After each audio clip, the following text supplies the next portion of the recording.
Assalamualaikum warahmatullahi wabarakatuh. Saya Siti Zakia Nur Aulia Kurniawan dengan NPM 101216508 dari kelas B2 Manajemen akan menerangkan materi mengenai pendidikan agama Islam dengan tema kematian. Nah, apa sih yang dimaksud dengan kematian atau apa sih kematian? Nah, dalam Islam sendiri, kematian itu dipandang sebagai peristiwa yang pasti dan merupakan bagian dari siklus kehidupan yang ditentukan oleh Allah Subhanahu wa taala. Kematian dipahami sebagai pemisahan roh dari tubuh fisik, dan setiap orang yang hidup pasti akan menghadapi kematian.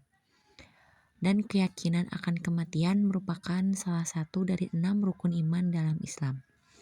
Seperti dalam surat Ali Imran ayat 185 yang artinya setiap yang berjiwa pasti akan merasakan mati. Dan sesungguhnya pada hari kiamat sajalah disempurnakan pahalamu. Dan barang siapa dijauhkan dari neraka dan dimasukkan ke dalam syurga, maka sungguh ia telah beruntung. Dan kehidupan dunia ini tidaklah hanyalah kesenangan yang memperdayakan. Selanjutnya di sini ada pentingnya mengimani kematian. Nah, mengimani kematian ini sangat penting. Karena dengan mengimani kematian kita dapat pemahaman akan tujuan hidup. Keyakinan akan kematian membantu umat Islam memahami bahwa kehidupan di dunia ini hanya sementara dan hanya ujian saja. Yang kedua adalah pengingat akan akhirat. Kematian merupakan pengingat yang kuat akan akhirat dan hari kiamat. Selain itu juga bisa mengurangi kecintaan akan keduniaan. Keyakinan akan kematian membantu umat Islam atau umat muslim untuk tidak terlalu mencintai dunia dan harta benda duniawi, dan juga turut mengingat kehidupan setelah kematian. Selanjutnya di sini ada pentingnya menyedikitkan angan-angan. Dengan menyedikitkan angan-angan, kita dapat menjaga hati dari gangguan syaitan. Karena seseorang dapat menjaga hatinya dari gangguan syaitan yang berusaha merusak keimanan. Yang kedua, dapat menjaga diri dari kesombongan. Seseorang dapat menjaga diri dari kesombongan dan merasa rendah di hadapan Allah Subhanahu wa taala dengan menyedikitkan angan-angan mereka. Nah, yang kedua adalah dapat meningkatkan konsentrasi dalam ibadah. Dengan menyedikitkan angan-angan kita dapat lebih fokus dan lebih konsentrasi lagi dalam menjalankan ibadah. Nah, yang keempat dapat mengurangi kecemasan dan stres. Karena terlalu banyak angan-angan dapat menyebabkan kecemasan dan juga stres, dan menyedikitkan angan-angan dapat mengurangi kecemasan dan stres. Nah, sekarang di sini ada dahsyatnya dari sakaratul maut. Sakaratul maut apa sih itu? Dalam Islam merujuk pada proses terakhir sebelum seseorang meninggal dunia. Proses ini dianggap sebagai momen yang paling penting dan berat bagi setiap manusia. Karena pada saat itu roh akan segera dipisahkan dari tubuh fisiknya. Nah, mungkin kita sebagian sudah pernah melihat dari manusia menghadapi sakaratul maut. Ada yang mukanya berseri-seri dan tersenyum, dan mungkin sebaliknya. Nah, dahsyatnya sakaratul maut ini mengingatkan umat Islam akan pentingnya mempersiapkan diri dengan baik untuk menghadapinya. Oleh karena itu, Islam mengajarkan agar setiap muslim senantiasa berusaha untuk selalu meningkatkan keimanan, ketakwaan, dan juga amal solehnya. Nah, di sini ada wafatnya Rasulullah Shallallahu Alaihi Wasallam dan juga Khulafaur Rasyidin.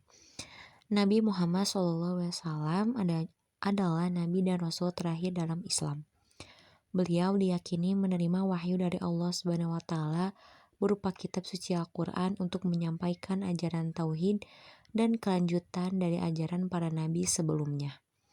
Wafatnya Nabi Muhammad SAW ini terjadi pada tanggal 12 Rabiul Awal tahun 632 Masehi di Madinah.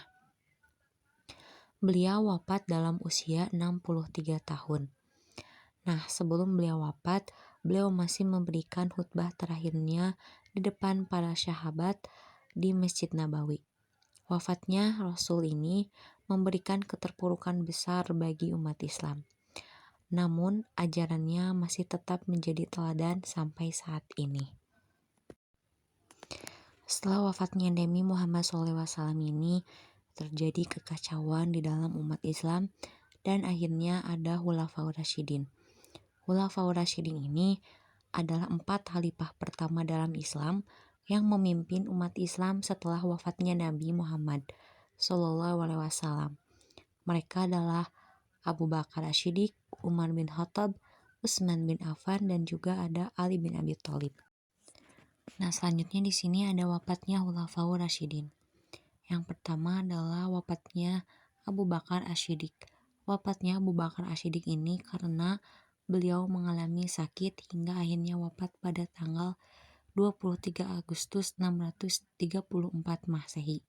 Sedangkan wafatnya Umar bin Khattab dikarenakan ditusuk oleh Abu Lu'lu'ah ketika sedang memimpin sholat subuh dan wafat tanggal 3 November 644 Masehi. Wafatnya Utsman bin Affan. Wafatnya Utsman bin Affan ini ketika situasi politik yang tegang dan terjadi pengepungan di rumahnya di Madinah. Utsman bin Affan ketika sedang membaca ayat suci Al-Quran diserang secara brutal hingga beliau wafat pada tanggal 17 Juli 656 Masehi. Sedangkan Ali bin Abi Thalib wafat karena dia diserang oleh seorang Khawarij bernama Abdurrahman ibnu Muljam saat Ali sedang mengerjakan sholat subuh di Masjid Kufah, Irak. Luka yang dideritanya sangat serius dan Ali meninggal pada hari ketiga setelah serangan tersebut, yaitu tanggal 21 Ramadan 40 Hijriah.